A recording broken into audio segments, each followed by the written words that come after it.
Okay mga kaibigan, ang ating pag-uusapan naman ngayon sa ating segment ngayon ang paano magkaroon ng masayang relasyon ang mag-asawa. Ang matagumpay at masayang pagsasama ng mag-asawa ay hindi basta-basta lamang nangyayari. Ito ay nangangailangan ng patuloy na pagsisikap, pag-unawa at pagmamahal mula sa magkabilang panig. Maraming hamon ang kinakaharap ng mag-asawa sa kanilang buhay. Ngunit sa tamang pundasyon at pagpasunod sa mga mahalagang prinsipyo ay maaring mapapanatili ang isang masaya at matatag na relasyon. Narito ang ilang mahalagang bagay at gabay upang mapanatili ang kasiyahan at tibay ng pagsasama ng mag-asawa. Una mga kaibigan, panatilihin ang malalim na pagmamahalan.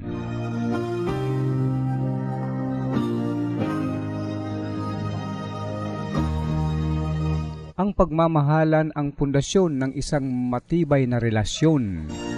Hindi sapat na basta mahalin lamang ang isa't isa noong ikasal pa lamang sila. Dapat itong alagaan at patuloy na palaguin ang kanilang pagmamahalan.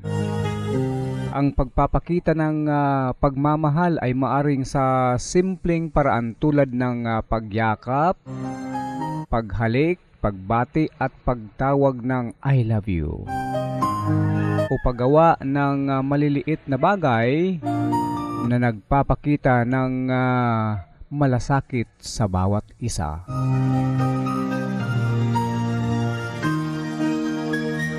At ang pagmamahal mga kaibigan sa bawat isa sa mag-asawa, ipakita sa lahat ng aspeto ng kanilang buhay.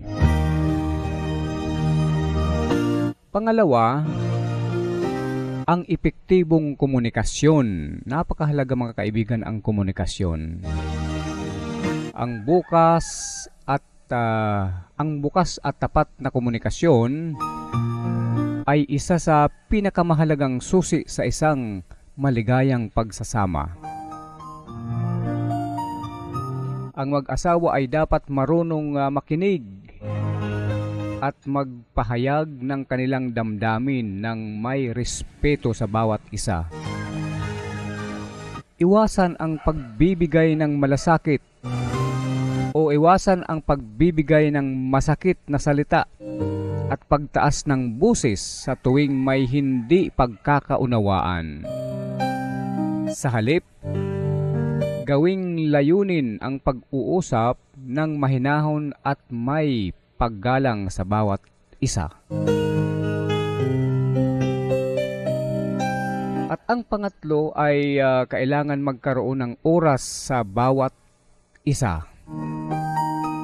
Sa kabila ng abala sa trabaho at iba pang mga responsibilidad, mahalagang maglaan ng oras para sa isa't isa.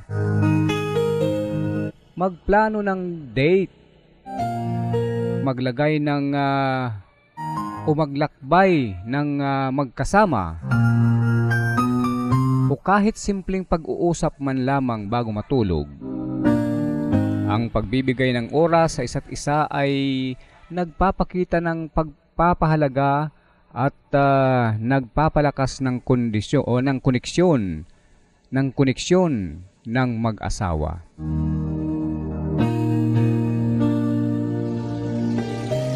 At ang pang-apat ay paggalang sa isa't isa. Ang respeto sa isa't isa ay mahalagang bahagi ng isang matibay na relasyon ng mag-asawa. Hindi dapat minamaliit ang isa't isa.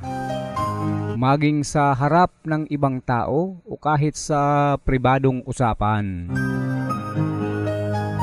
Ang paggalang sa opinyon, desisyon at damdamin ng iyong asawa ay nagpapakita ng tunay na pagmamahal. Pagtutulungan sa mga hamon ng buhay, yan ang ating panglima.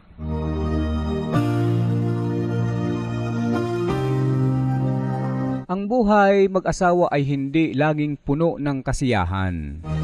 May mga pagsubok na darating. Ngunit mas magiging madali ang mga ito kung magkasama ninyong harapin ang mga hamon sa buhay. Mahalaga ang pagtutulungan sa pagharap sa mga problema sa pinansyal, problema sa pamilya, at iba pang mga aspeto ng buhay. Maraming mag-asawa ang hindi nagiging matibay dahil sa hindi nila pinapahalagahan ang hamon ng buhay at hindi pinag-uusapan. Ang pang-anim mga kaibigan ay ang Ang pang-anim mga kaibigan ay ang pagpapahalaga sa pangangailangan ng bawat isa. Bilang mag-asawa, mahalagang bigyang pansin ang emosyonal at pisikal na pangangailangan ng isa't isa.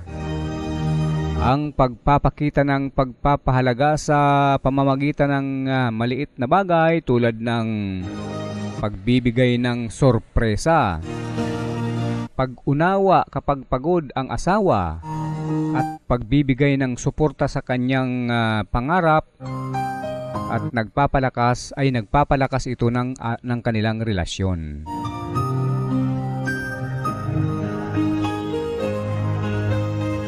Ang pangpito ay pagpapatawad at pag-unawa. Hindi maiwasan ang hindi pagkakaunawaan sa mag-asawa. Mahalagang matutong magpatawad at huwag patagalin ang sama ng loob. Ang pagpapatawad ay isang mahalagang hakbang upang mapanatili ang kapayapaan at kasiyahan sa kanilang relasyon. Iwasan ang pagbabalik tanaw sa mga lumang pagkakamali at ituon ang pansin sa pagpapabuti ng relasyon. At ang ikawalo, pagpapanatili ng pagiging masaya sa relasyon. Mahalagang manatiling masaya sa piling ng bawat isa. Ang pagiging masayahin, pagkakaroon ng sense of humor, at pagbibigay ng oras sa mga bagay na nagpapaligaya sa inyo bilang mag-asawa ay makakatulong sa pagpapanatili ng saya sa iyong relasyon. Pangsyam, pagtitiwala sa isa't isa. Ang tiwala ay pundasyon ng matibay na relasyon. Ang pagsisinungaling, pagtataksil, at pagdududa ay maaring makasira sa pagsasama ng mag-asawa. Mahalaga na maging tapat sa isa't isa at panatilihin ang integridad upang mapanatili natin ang tiwala sa mga relasyon.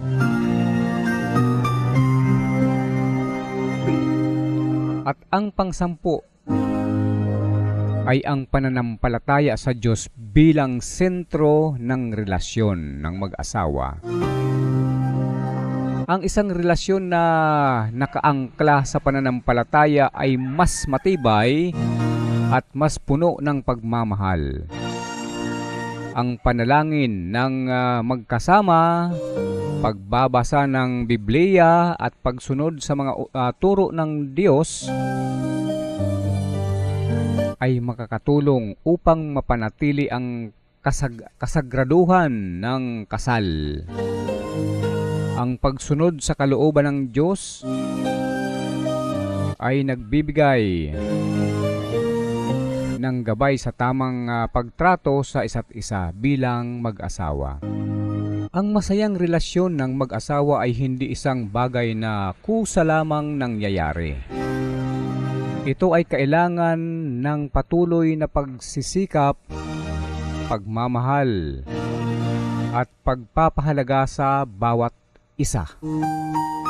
Sa pamamagitan ng epektibong komunikasyon, respeto, pagtutulungan, at pananampalataya sa Diyos, ang isang mag-asawa ay maaring magkaroon ng masayang pagsasama na panghabang buhay.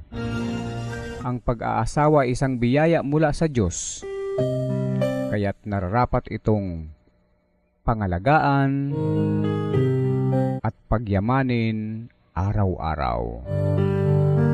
Yan mga kaibigan ang mga simpleng mga paraan, simpleng mga dapat natin tandaan upang maging maayos, maging matibay ang pagsasama ng mag-asawa. Ito po ang inyong lingkod, Dan Rivero, ang nagpapasalamat sa inyong walang sawang pagsubaybay sa ating palatuntunan.